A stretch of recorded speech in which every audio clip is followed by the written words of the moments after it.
Today we're going to talk about how to communicate effectively and create effective presentations. We're going to talk about storytellings and talking about visuals and talk about all the things connected to presentations. So I'm going to kick that off with the importance of communication. So why is communication important? Or actually before that, let's talk about like, well, why should you listen to us, right? So like, there's two random guys here and they're just going to talk about, why you should be an effective presenter and like, what are our credentials here, right? Why are we, telling this story? Why are we trying to give you this information? And what gives us the experience here? So Corey and I have got a range of different experiences around presenting. We've partaken in speaking in person, doing live streams all the time. It's sort of part of our roles as advocates. We've also kind of partaken in external talks, done a lot of talks at things like configs, done deep dives, gone into topics around design theory and practice. And in addition to that, we have also supported tons of different speakers through various different configs. I've been a speaker at config myself back in 2021, but Corey and I have both been supporting speakers locally in region, whether that's through Schema Tokyo or Schema London, but also at our flagship event in config. And so we have a lot of experience in helping to support people in crafting their narratives and making sure that they create these coherent and really interesting and rich stories that you as designers and people within the product space are sort of interested to hear about. Right. And then to kind of just wrap that up, really when it comes to presenting, I think anybody's career, if you're a professional, you're probably going to have this moment where like the outcome depends on your ability to present ideas. Maybe that's, you have this really great idea for a product or for the product or strategy or something else, and you want to convince your team to, build that with you. You want to convince your team to adopt that or, just buy into that like idea, right? There's going to be the situation that comes at one point in time, and it's really going to be dependent on how good you can present your ideas and how good you can, sway people, inspire them to act with you, right? So presenting is, I think, very much a required skill for anybody who really wants to thrive in whatever position they are. So again, to reiterate, like in communication is, maybe the difference between like your ideas getting adopted or being sent back to the drawing board. And that could be the difference between like convincing your team to build something and inspiring them to build it, right? So these are all things that are kind of outcomes, right? Based on how good you are able to communicate in the form of presentation to your audience. So with that, let's kind of go into talking about the expectation versus the reality of how people think presentations should be and then how they go and how it really works. So I will kick this part off to you as well, and we'll talk about first introductions, right?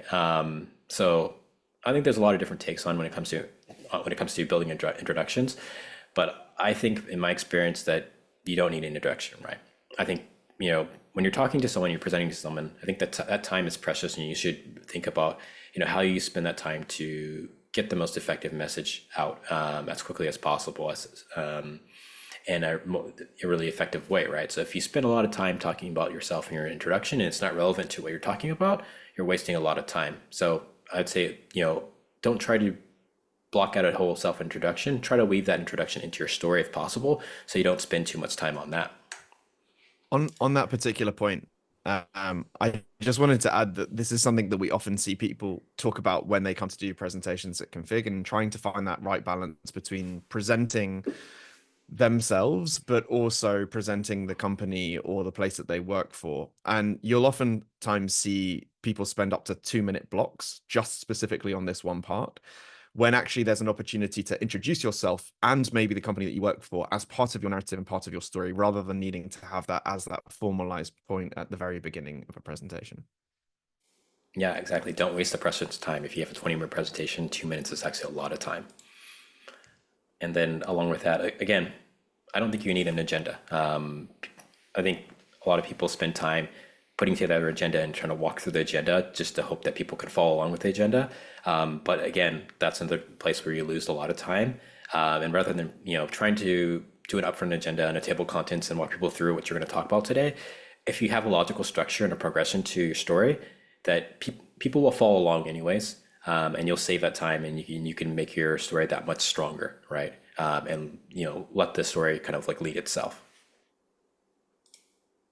And then my last one here, I think, well, the second to last one here is slides don't matter. So this is maybe a hot topic here, but I think for any effective presentation, we're talking about communicating ideas and telling a story.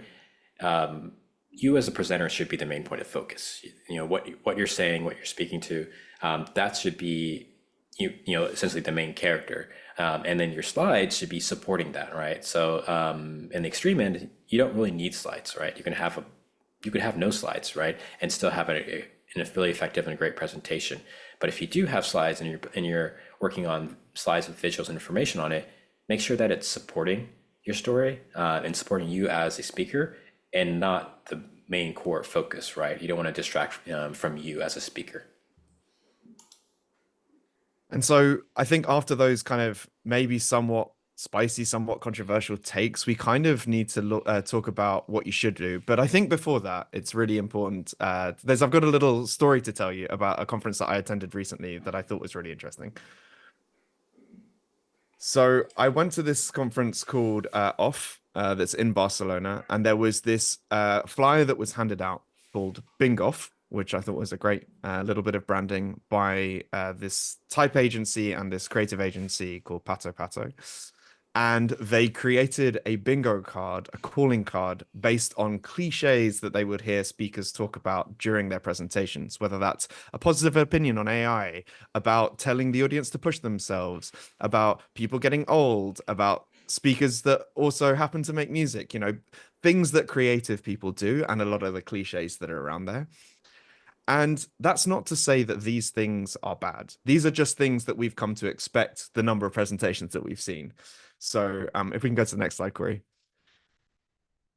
Sometimes when you choose to do those things, they are the right thing for the right point. And we're going to talk a lot about intentional behavior in terms of structuring presentations. They're formulas for a reason.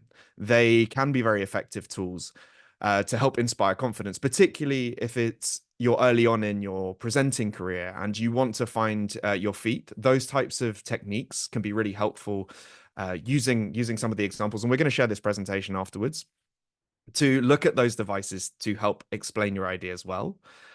But as you start to evolve your presentation and your communication skills, you might want to try and avoid them and try and bring things that really feel like a true reflection of yourself.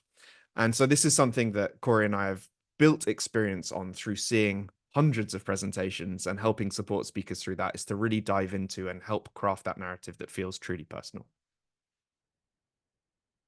Okay, and I'm going to talk a bit about establishing context, right? So whenever you're creating a new presentation, the most important part to start from, I think, is establishing context of what it's about and what you're going to create.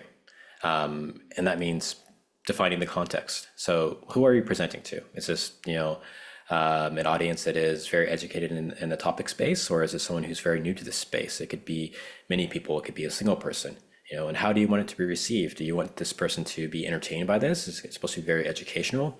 Or are you just trying to convince someone, or inspire someone, right? Think about the situation. Think about the context of what you're trying to achieve and the variables around that environment. And that will help you kind of define like what you need to do to have an effective presentation in that context.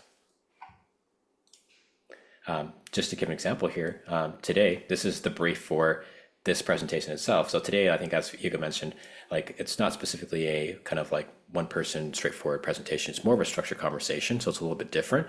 But this is just the initial brief here of this, and we kind of just dive deep down into this and zoom in into the details here. Basically, the overall brief is, how do we create, how do you resonance with your audience, and how do we create story-driven presentations, and how do we, tell our audience techniques to level up their slide designs. Right. So these were kind of the initial thoughts we had, and we put this together to an overall presentation that you are going to hear today. Right. So hopefully, these things that we've kind of highlighted here, they are answered today, and then hopefully this was an effective presentation. And so there's often this quandary that you have when you're building your presentation for the first time. How much does the visual evolution of that inform the presentation that you're giving? And I think a lot of this, and this is cribbed somewhat from a presentation that's given by our creative director Damien Coral called "Steal This Deck," which there is a recording of on YouTube. But this is a really, really important slide in that deck because it talks about the different types of audience that you're likely to be working with. So, is the presentation that you're giving something that's more like a handout? Self-study, you're giving someone a PDF or you're giving someone a slide deck that you're just sending them and they need to read it through. And therefore, there's no voiceover, there's nothing to accompany that presentation. Or are you actually presenting and there's no handout at the end? And the focus, as Corey said, is, that slides don't really matter so much. You can just focus on a single visual to help tell that story. And so you don't need a lot of text because it's more akin to a TED Talk. And what we're trying to find today is that point that's somewhere in the middle. So hopefully you can tell us whether you think this has been a success or not. But somewhere in the middle is that area where there needs to be just enough detail for you to have things that you can kind of read and that we can potentially send to you as a self-study, but not so much so that it's overly dense and you've got too much content to read from a single slide. So finding that right balance. Yeah, context is everything. Again, today, like we're doing this live and you're all here and you can hear our voiceover of, the talking points, but, we also want to share this after the fact. So a lot of this is kind of thought around that of like, how do we make this so it communicates within, synchronously and also async for people looking at the slides later on. So now we're gonna get to like, I think the meat of the conversation here, like the big anchoring part of I think every good presentation. It's the story approach, right? So any good presentation I think needs to have a great story. And then when you're creating a great story, I think that your first draft should just focus on how you craft that story. Don't worry about the visuals, the slides, or anything else. Just worry about how do I make a compelling story. And I think the best way to do that is to have one anchoring big idea, right? So whenever you're thinking about creating a presentation, there should always be one like big central idea that you're trying to share to your audience. At the very beginning, when you're putting out like you're riffing on different thoughts and ideas and stuff like that, you might not have it concretely set. But once you kind of like set your story, you should have something that's clear, like this is the big idea that I'm going to share. When I talk about big ideas, what is a big idea, right? I think for me, I'd say like a big idea is something that's going to change the way people think, right? It sounds very ambitious, but I think you should be ambitious in the way you actually present to people. Because if you're ambitious and you don't make it, at the worst, you're pretty good, right? And if you're not ambitious and you don't make it, it falls very, very flat, right?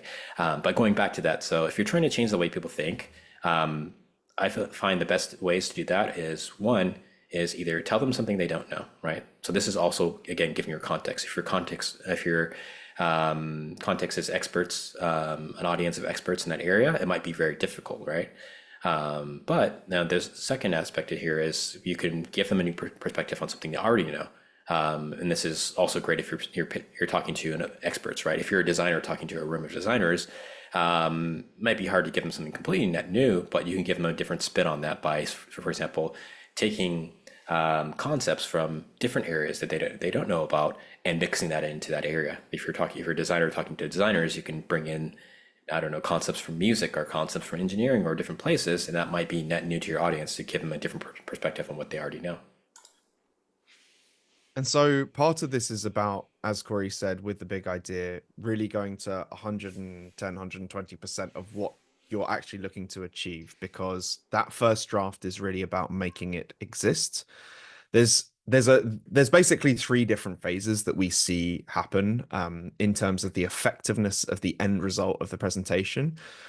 The first draft is about making it exist. It's just getting your ideas down, and we'll go into each of these sections in a moment. The second draft is about making it functional. That's basically telling the story in the most obvious way possible. You want to give it a structure that starts to make it make a bit more sense. Previously, you've kind of been working in ideas, and then you're trying to make it functional. And then the third draft is about making it effective. And I think the third draft is the most exciting time when creating a presentation, because it really gives you an opportunity to play and you start to draw on all these different inspirations, and you can get really, really vicious, I guess, with your editing. So you can start to like cut cut a lot of the fat from the presentation that doesn't really feel like it's contributing to, as Corey mentioned earlier, that big idea that's central. So this is kind of like an effective way to rule. So the first thing that I think we all need to accept is that the first draft is going to be shit, and that's okay. It's absolutely fine that the first version of what you produce is really awful. I mean, as designers, we are familiar with this being a challenge. Sometimes we have to rail against that sense of perfectionism in order to be able to just get that first idea down. But yeah, it's fine. And how do you get over it being shit? Well, if we go to the next slide, the first thing is making it exist in FigJam. Corey and I did this for this very presentation. We just put down a bunch of different stickies. We had the brief on the left-hand side, and we talked about what makes a good presentation and story. What are the stylistic design tips for consideration? It feels very kind of linear and maybe a bit solid and a bit boring, but actually from that you get some real gems that come out from this process of putting different stickies on the canvas. The other thing is that it's worth calling your friends for getting help and reassurance. My friend Luke was also working on a presentation, is working on a presentation at the moment for Converge, a conference that's happening later this year. And he wanted some help and advice, and we found a way to give each other some pointers. As you can see, I exclusively wear white t-shirts, so this is the sole get up I have. I'm only wearing this the same wardrobe. But yeah, getting help and reassurance can be really, really helpful. Just having someone to be a soundboard. The other thing that I found to be really helpful is using either different AI models, so like ChatGPT and Claude, to share how you're thinking about structuring it and getting some initial rounds of feedback. So if you're feeling a little bit concerned, maybe a bit worried about judgment, how people might perceive your presentation, using AI can be a really helpful tool to be able to get some of that back and forth feedback. And then in the second draft, it is about making it functional. So as I mentioned, you're following now this linear narrative. You've got your points and you're actually starting to build out your slide deck. You don't really even need to worry about the design. It's just like working what's going to go in what sequence. And I think this is the point where you lean into all of those tropes, where you give yourself the introduction, where you talk about the company that you work for, where you use bad jokes, where you use emojis and GIFs, and even some of those might end up in the main presentation as well afterwards.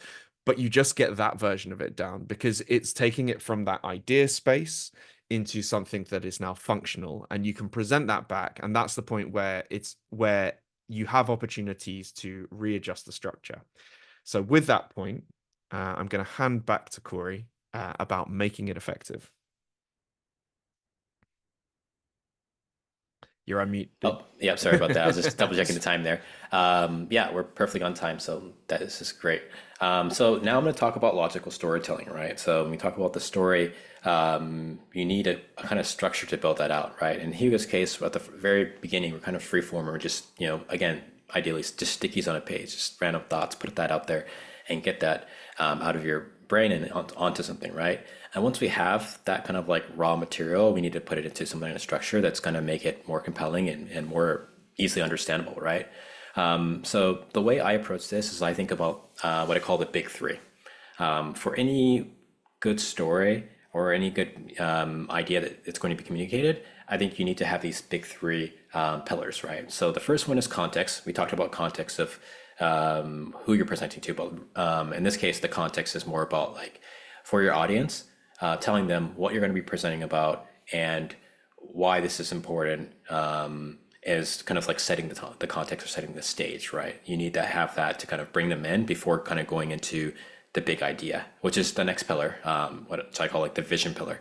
It's basically that big idea. You're introducing that big idea, and you're introducing basically maybe a few kind of like high level steps on how that could be implemented, right? Which is essentially like a hypothesis, right? In this case. So I think like, well, my big idea is like, I think this is how design orgs should function, right? I have this big idea around that. I would set that and kind of paint that picture and give a few high level points and then go over to the last part, which is strategy. And strategy is talking about always like how you actually implement that. So when it comes to like that big idea and that as a hypothesis, you would be supporting that with evidence and like specific tactics on how that would be implemented, right? So people can kind of follow in detail how this actually works in practice. So once you have those big pillars, I think the next thing to think about is like how you structure all that information that you've kind of like started to think about into more kind of like bite-sized ideas, right? So I'm going to talk up today about this concept called chunking, which is like taking those big ideas and those different concepts and putting them into like more bite-sized, like digestible chunks for your audience. So if you haven't heard of chunking, chunking, just to kind of summarize that, is this concept that as humans, like we have a limited capacity for our short-term memory. Most people, in most cases, they can only hold, let's say, like around 7 different concepts in their mind over a short term. And like the average is probably about 7 plus or minus 2, right? So when you think about that short-term memory of them being able to hold these like 7 different concepts in their mind, if you start to kind of go over that before kind of concluding your point, people start to lose the topic, right? They forget what you're talking about, and you lose your audience. So all that kind of context and that background that you build up, if people just forget about that, like the kind of like conclusion at the end doesn't really work that well, right? So we have to think about like how do we structure all this information in a way that it kind of resolves itself in these kind of sets of 7 in this case, right? So if I kind of walk through this here, at the very beginning, you'll have a topic introduction right there, right? Like we talked about the context of like setting the space of what you're talking about. And then we kind of go into the detailed background, your big ideas or hypothesis and the evidence around that, the how, and then you kind of conclude this, right? So that is, these 7 chunks right here, which I call is like that magic number. And then we kind of like zoom out a bit. In most cases, 7 slides, if you're thinking about this in a presentation sense, like those 7 chunks could be 7 slides, but 7 slides is probably not enough. So in that case, how do you resolve that, right? What we do is we just basically just take that chunking method and we repeat it over and over again, right? So in this case, we zoom out and we say like, oh, okay, we have those 3 pillars of context, vision, strategy. Well, let me just do my context in 7 slides and resolve that. And then do my vision in 7 slides and resolve that. And then my strategy in another 7 slides and resolve that, right? And it kind of just repeats. And as long as you're resolving these ideas, introducing an idea and resolving it within like these, a short span of kind of like conversation and slides, then your audience can follow you, which makes your presentation much more easy to kind of follow and more logical in structure. And I think that's what's also kind of connected to this is that you don't necessarily need to follow a chronological narrative because as you're starting to assemble those ideas, although you might recall that information in a chronological way, how did the project evolve? What were the peaks and troughs of it? You don't necessarily need to reiterate your presentation in the same way. I typed in story structure presentations and it says that having a clear beginning, middle, and end is the way that you should structure that. Now, that might be alluding more to the fact that the narrative needs to have these dynamics, which we'll talk about a bit in a second. But in terms of the chronology of the actual how it took place, that's not necessarily the most effective way of doing it. To Corey's point, you can group those things together based on the background and context. So there might have been something that repeatedly happened throughout the project at different stages. And so making sure that you're thinking about how to do that is kind of that point that happens between the draft 2 and the draft 3, where you have an opportunity to think about the ordering. So if we look at some of the different examples of the details of the types of presentations that you can deliver, you can have something that's informational. This kind of is related a little bit back to the visual style that's applied to it that we showed in a bit earlier on in the presentation. You've got something that's informational, and the dynamics of that are that you have a setup, and then you're just providing a bunch of information associated with that. You've got things which need to be persuasive, where there's much more fluctuation in the way that it's presented and the dynamics. These lines here are really just a way to talk about how much emphasis you might be putting into each of those chunks that Corey outlined. Educational is potentially this kind of more step-by-step process. And inspirational is going to have much more of a loose cadence towards working to a call to action, something which is going to feel is going to leave people with wanting to do something, take an immediate action after that fact. And so Corey and I sort of see this a little bit like the way that music works. Now, for copyright reasons, we sadly can't play clips from these songs. But if you check out each of these songs, you'll hopefully see a parallel between the lines that are drawn here and the way in which these presentations can be presented. This is just using the idea of a kind of a metaphor to kind of align those different thought processes of how the presentation can evolve. So you've got everything from the Strokes, which has Last Night, which has um, that very rhythmic structure and basically plays the same kind of chord progression over and over again. Frank Ocean Nights has that sudden change half like partway through the song. If you've kind of listened to that album, it's the midway point. Stairway to Heaven gradually builds over time, but has each of these very distinctive phrases within it. And then classical music has these more kind of mellifluous sounds where there's more of this sort of emotional thing that leads to some form of crescendo at the end. So yeah, we'll be sharing a copy of these slides afterwards for you to see. But yeah, that's just like one parallel we see within it. So Corey's now going to talk a bit about emotional storytelling. All right, thank you so much. All right, this is my favorite part actually of like every presentation. Like I like to be logical, but like I always love to be emotional and everything. So I love talking about this part. For me, obviously emotion is everything. Now, how do you cause that emotional damage to your audience, right? Like that's what I aim to do every single time I create a presentation, right? But more seriously, if you think about it, like how when you're creating this presentation, you should ask yourself, how will this presentation evoke an emotional response, right?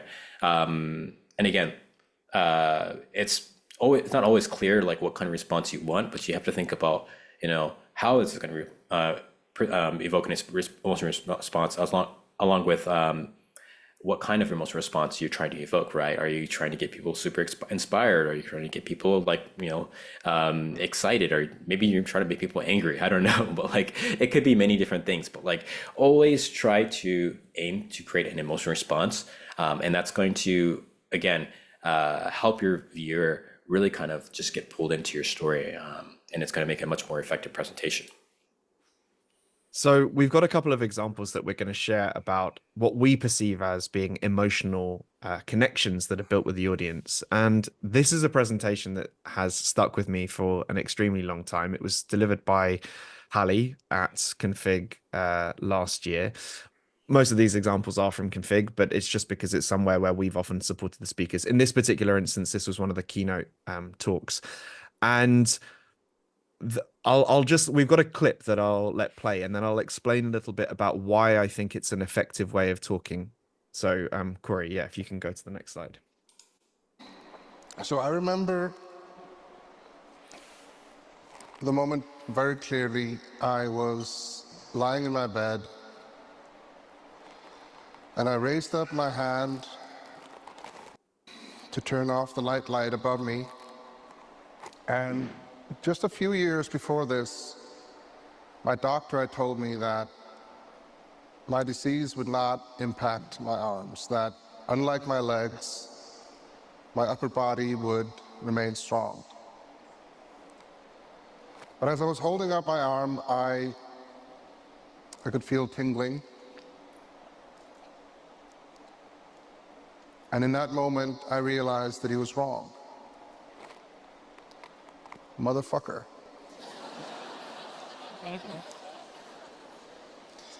I was 21 years old. And it was far from the first or the last moment where I've had to come to terms with a new reality. So, although that's a very heavy topic that Hallie is talking about a degenerative disease that he's experiencing, I don't think you need necessarily an emotional story of that degree of resonance in order to be able to communicate emotion. But what I think he does really smartly is that when he came on stage, he didn't speak for the first 20 seconds. He left a really long pause before he introduced the story. So depending on the type of story that you're telling, giving the audience time to get maybe slightly uncomfortable, leaving time between moments to really let the idea sink in can be an incredibly effective mechanism in presenting. He also opens with a personal story. This is something that is about building human connection. And the way that he describes that afterwards is something which other people can still relate to, even if they aren't experiencing the same difficulty that he is experiencing. And the final thing that he uses is this idea of comic bathos. So bathos in comedy refers to an abrupt or often ludicrous transition from a lofty or serious topic to something trivial or commonplace, typically used for humorous effect. So this is him using the word motherfucker when he is talking about the Doctor. Now, clearly he's joking, but what's really nice is that gives this idea of levity, a lightness to something that's a very serious topic, and also builds greater emotional connection. So I think comedy, if done effectively in those instances, can be really, really helpful with engaging with your audience. So you can take something very serious and then you can give them levity. And I think at that point you have their attention. So these techniques can be transposed into something that is not as serious as that, and I still think can be as effective. The next example is from Catherine Gonzalez, who was delivering a talk around AI-assisted design, specifically within the context of design systems. And this is an interesting story that she tells about the connection to a period in time back in 2007, just before the smartphone arrived, and specifically just before the iPhone appeared. And she's talking about this in relation to the idea of the anxiety that we often have as designers, or the anxiety, sorry, that designers would have experienced at that point in time, noticing that there's possibly this sort of shift that is going to take place in how we design and what we design for, given the popularity that Apple then achieved through that period. She then shows exactly the same pointer again, but in 2023, and uses the use of mainstream use of AI, and showing that that inflection point is something that is shared is something that also we as designers maybe have a degree of concern about. So if we go to the next slide, Corey, the way that she makes these comparisons ensures that there's kind of continuity of a specific feeling that people can associate with how they might have felt back in 2007, or at least their understanding of that. How you feel now in relation to the mainstream AI usage, and then posing this question of a call to action of how we can feel empowered to be able to influence that and not feel like we are passengers on that journey instead. And that's an introduction to a wider series of concepts of how she thinks design systems will likely evolve and take over a lot of this idea of busy work through the assistance of AI. So she's taking this idea of making it very human-centered, and I think that's a really important story to tell. So we'll provide a link to that presentation as well, but it was a longer clip, so I didn't include it in here. Yeah, so those are two really powerful examples, I think. But again, sometimes depending on your context, maybe you don't need something at that level, that complexity or power. Sometimes you need something lighter. But when you're thinking about your presentation, just always think about like how can you create an emotional response? Like how can you make people laugh, or how can you just like blow their mind? How can you make them think about different things differently? Like how can you make it feel personal, right? That's what you should always aim to do as much as possible, and create that empathy. And just to kind of wrap things up for this section here, when it comes to building great stories, I think every great story is a combination of logic, which is like communicating these ideas logically, like we talked about, and love, right? Creating empathy and emotion, and engaging your audience and your viewer into your presentation. If you have this combination of logic and love, I think that's when you have the most powerful, most effective presentations. We're now going to talk a little bit about the art of delivery and some of the tools that are at your disposal. So part of our brief, of course, was to talk about how design and design of slides can be important, when it's important, and when you find the right balance. And fundamentally, there are kind of three areas that you have at your disposal. You have a visual tool, you have an audio tool, and you have motion. So visual is about creating hierarchy and harmony. Audio, obviously, about the use of sound and how you can use that to great effect. And motion is around animation for the kind of rhythm and pacing, the transitions that might exist between slides. And all of this is wrapped up together in the idea of presentational style, because after all, it's a performance. So these things are the top three things might be more prominent if you have this idea of takeaway, but presentational style, as Corey said at the start, is actually going to be the most important if you are going to be responsible for presenting and effectively communicating on an individual basis. So let's start a little bit with visual. This is probably, you've probably seen this do the rounds before, but I think it is actually a really good way of describing how you think about things like typographic hierarchy. When you are designing your slides, starting to build that rhythm in, this is the thing again that happens in draft 3. You're kind of getting into the more the visual presentation of how that slide is going to look. You want to create the right rhythm. So in our presentation, we've just got that kind of element of consistency where there is a title description at the top, but maybe you can be more inventive. Maybe your slides can take different turns, and you can use type to signify chapters in different ways. So you can create those clear distinctions. Color, obviously, it's fairly fundamental and everyone understands that, but we created a separation in our presentation between the theory, which was aspects around the story approach, establishing context and some of the expectations versus reality, versus the practical, which was the logical storytelling, emotional storytelling, the art of delivery. And that was all done as a way to create a separation within our presentation. So whether you recognize that or not, goes to speak to some of that aspect around something being effective. And I'll switch over to my side as well. This is actually a presentation that I created. This is for ADP list. Very, very simple visuals, but I just want to illustrate some of the concepts here of when it comes to creating, impactful visuals for a presentation. You don't have to go crazy. You don't have to be an amazing visual artist to make something that's going to, convey your ideas effectively. In this case here, I had just varying different like compositions here, our layouts, right? So sometimes they're simple, like 3 icons across the page. Sometimes you need some bullet points. Sometimes you just need a one-liner, right? Just to linger on the page and kind of like illustrate your point. And then sometimes you have these more complex diagrams here at the bottom left that really need to kind of like explain the concept and visualize that to help you through it. So again, like we talked about, you don't always need slides, but when you do use slide visuals, make sure again they are kind of augmenting or complementing what you're speaking to.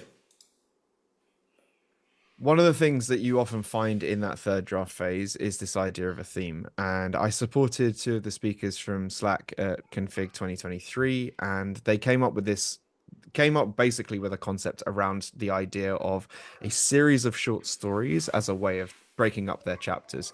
Now, they were lucky enough to have an illustrator to be able to help them, which as Corey rightly said, you do not need. There are a ton of resources at your disposal, and we can probably share some other links afterwards for different ideas of things where you can get visual cues.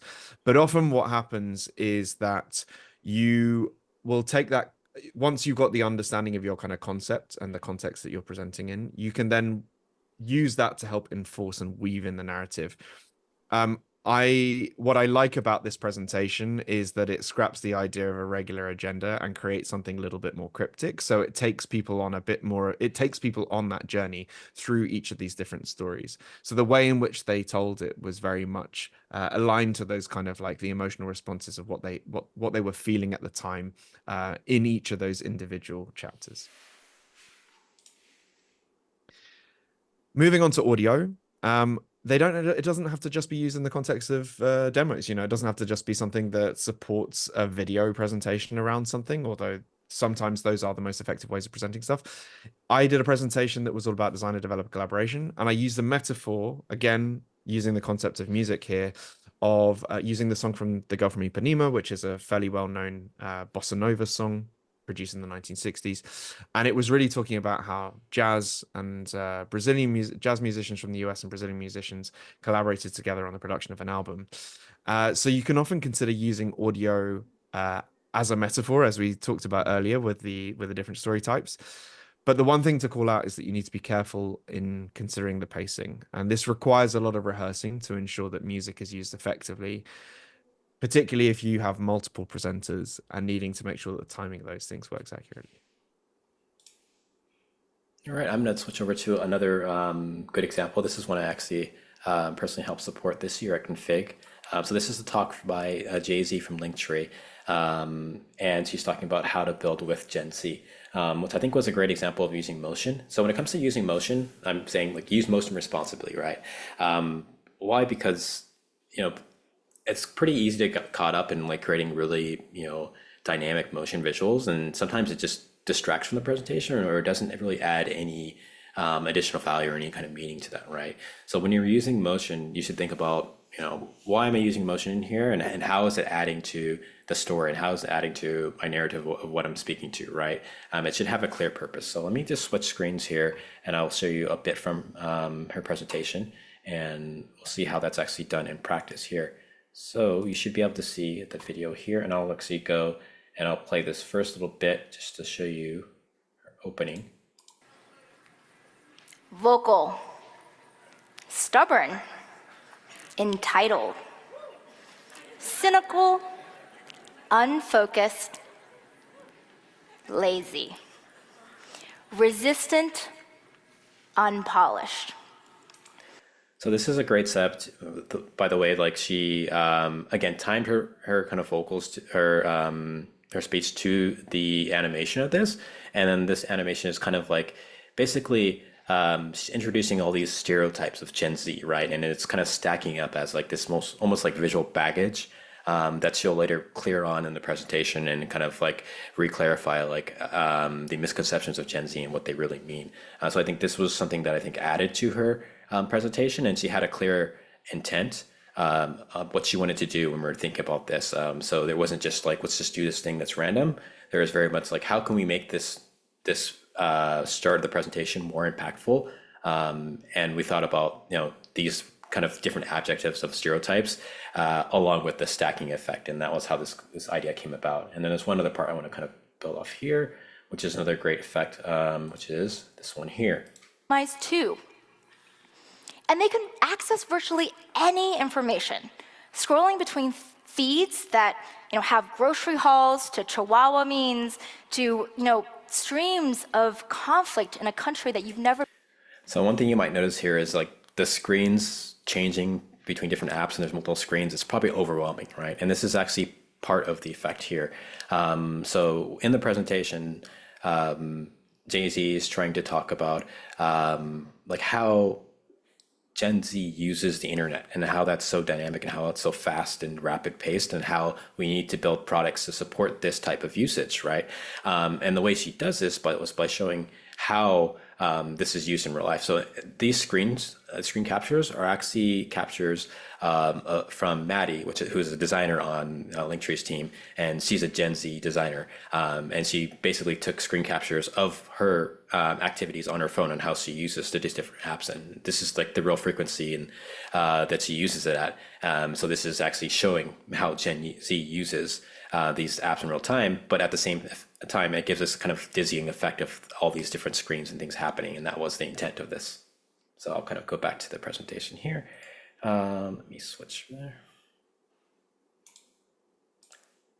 And so I think that's just a great way to really think about like how is your intent clear on how you're using motion, and make sure that it's adding to your story. So always, again, use motion responsibly. Then I think we're going to wrap this up. I think this is me starting out here. It is the classic 3 takeaways. We're leaning into a cliche here. Yeah, so classic 3 takeaways. So the quality of your presentation lives and dies by revisions, right? So the more you revise it, the more you polish it, you rethink it, you get feedback on these things, and the more it's going to get better. So, don't spend all your time trying to get one draft out. Try to spend most of your time doing revisions. Get the first draft out very fast, but spend lots of time revising it and doing different takes and putting in the work to kind of polish it over time. And then the second point here is, again, you should aim to communicate understanding through emotional connection. Like going back into what we talked about of like creating that emotional response, that combination of logic and emotional response is what's going to really kind of like send that message home to people and get that connection. And it's also what's going to gonna like stay with them like after the presentation over. They're gonna remember those visceral emotions and how they felt during that presentation, more than anything. Maybe sometimes more than the actual small details of the presentation. So aim to create that connection with your audience, and then once you've built a connection, it's much easier to kind of convince them of your ideas. And of course, you know, the final thing is to break all the rules. No, we're actually kidding. We can move on to the next slide. We were just putting that in because that is like one of the cliches. Actually, maybe it is time to break rules. Sometimes, you know, we don't need to conform to the specific structures that are there. You don't always have to have those 3 takeaways. You might find a better way to communicate that. Maybe it's just done at the end of each chapter instead. And you've got a nice way to bring the presentation back to how you talked about things at the start, creating a full circle. But actually, what we really want to advise is it's around seeking feedback from different sources. It's important to get insightful feedback from people with less presentational experience sometimes, particularly on the emotion side. Because I think that often if we're only presenting to people who are exactly like us, we will only get one side of a response. And you might find something that is more universal in presenting to your mum, your dad, some friends, some people who don't work in your industry. Sometimes if you're talking about emotional resonance, they can perhaps give you feedback on that idea of presentational style. So that's a really helpful mechanism. When you're getting kind of closer to the end, there might be certain things in phrasing that you can get. Maybe you've got some friends that are actors or are stand-up comedians. They might be able to give you good presentational tips. All of that kind of thing to think about how that maybe changes the dynamic of exactly how you deliver something or some of the content that you have on your slides. And that's it. Yeah, I think just to add to that, like presentation, I think is definitely a game changer. Again, even if you're an experienced speaker and you feel like you've done this 100 times, and then you're getting someone else who hasn't done that many times and they're not a professional speaker, having them listen to it and give you feedback is still valuable. Like anyone can possibly give you insightful feedback, and kind of show you your blind spots and what you're producing, and that's going to make the difference there. So again, don't shy away from feedback and try to get as much as feedback as possible to make the best version of whatever you're speaking to, right? And that's how you make your most effective presentation there. We've got some time for a Q&A. So I know that there are certain questions that have come through. If you haven't got a question, but you want to upvote some of the questions that are in the chat, we are going to start to work through some of these in the background. Jess, one of the other designer advocates, is very kindly copying and pasting these into the presentation in real time inside of slides. This is one of the great things of obviously it being so collaborative. So we should maybe go to the first question. Corey, do you want to give this one a go? Yeah, let me just read this question here. Sorry, I got all these things on my screen. I need to close these things down. Okay, so of all the levels of drafts, which one of them is or seem most important or demands more exacted effort?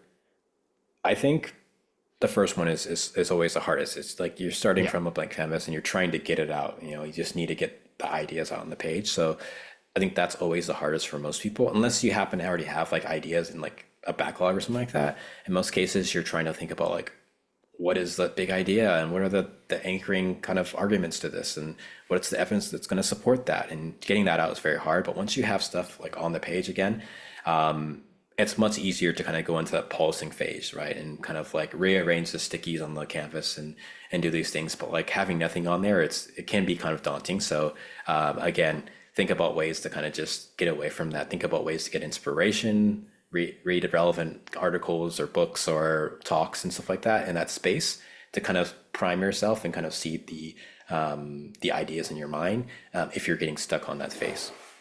I definitely agree. I think there's something about the once you've got the first draft, even as you say in sticky note form down, being able to rely on references that sit outside of it becomes a lot easier. Kind of intentionally distracting yourself through finding inspiration elsewhere, whether that's in talks, in books, is kind of is like a great way to then think about those next stages and really enforce those ideas. Right. Next question. sometimes presentations are too long, especially educational ones. What are some ways to bring back attention back of an audience and gauge interest back into the narrative?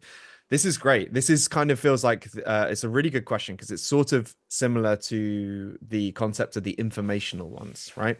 So often if you are, maybe you're writing something like design system documentation, this is something that historically can maybe be a little bit dry. It's not that interesting to read tons of do's and don'ts in terms of how you should use a specific component. I'm just taking this comparison because this is something that I had experience in writing for. So I think part of the approach to this is really focusing on a tone of voice.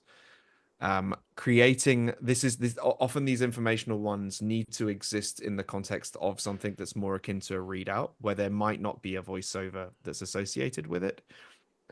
The alternative, I would say, that's part of this is that create a presentation that is not the same as the readout, and the readout is supplementary to that, so that you can really focus on creating something that is engaging to be presented, and then provide people copies of something for them to read afterwards. Now, a lot of that anchors on how much of that detail you feel needs to be communicated for them to understand and be able to implement straight away. So if we're taking that example again of design system documentation, reading out all the do's and don'ts isn't going to be an effective use of other people's time. But giving a couple of interactive examples, making it more like a workshop, is going to be something where there's going to be people getting hands-on experience with solving some of those problems and understanding the context in that case. I think informational presentations tend to work better in a workshop format where people have something that is proactive in what they are doing rather than something that is a monologue. But Corey, I don't know if you want to add anything to that. I think again, this is a prime example of like why you need to have that emotional response. Like even something that's very like dry and educational, if we're talking about like say design system documentation, you can always again think about like how do you make this personal, right? Like how do you get them into that space of giving examples of something that like that is a problem space for them. What are the struggles in that space so that they can relate to? And like if you can create these situations that people can resonate with and then go into the educational part of it, I think you'll get a much better feedback from that. And then another thing that we haven't talked about, but I think is very, very important, is dynamically kind of like changing your delivery with your audience, which is maybe a bit more advanced, but like as you're speaking to your audience, it's important not to just speak to whatever script you have and the slides you have. It's important to gauge how your audience is responding. Are they nodding their heads? Are they saying, yeah, exactly. I feel this, right? If you see them really just getting into it and they're feeling it, like go deeper, go long on that slide, right? That's what they want. But if you see them kind of checking out on things and stuff like that, maybe you could speed through some things and change it and think about like what's resonating with them, right? So look at your audience, look at their feedback and how they're responding, their facial expressions and stuff like that. And again, dynamically kind of move between different topics and skip things over or dive deeper and go longer in different areas to make sure no one's checking out on that, right? So yeah. Yeah, it's a very advanced technique because it relies you to also know your presentation inside out. That gives you the ability to change the pacing of it, which is often, I think, one of the hardest things because at that particular point, the content that you have on your slides is locked, and that can be a real challenge. But I think you're right. You see what the reaction is, and that's how you gauge whether to skip over things.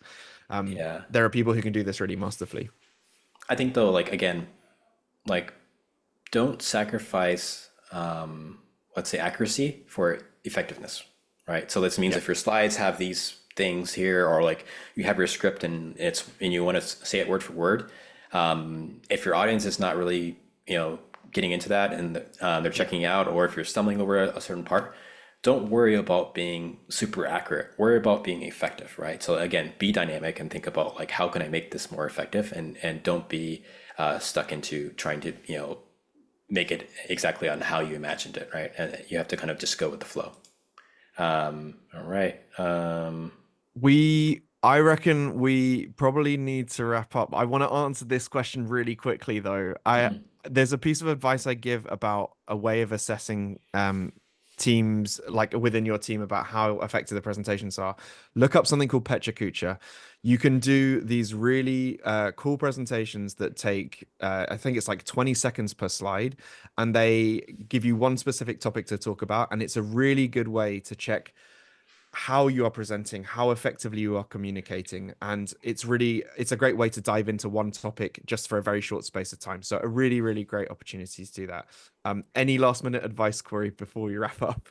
Just to wrap up, I would say this presentation is on Figma community. So if you search Figma community principles of effective communication, you will find it, and you can find all the references and you go through it. So please check it out. And I think that's it. We'll wrap it up for today. So there should be a pull up on the screen. If you're still here, please again give us some feedback on this presentation here on the poll on how you enjoyed it. And if you have anything that else you want to say in the chat, definitely leave it there. But yeah, please fill out the poll before heading out, and take care. Thank you. Thanks very much, everyone. Have a nice day or evening.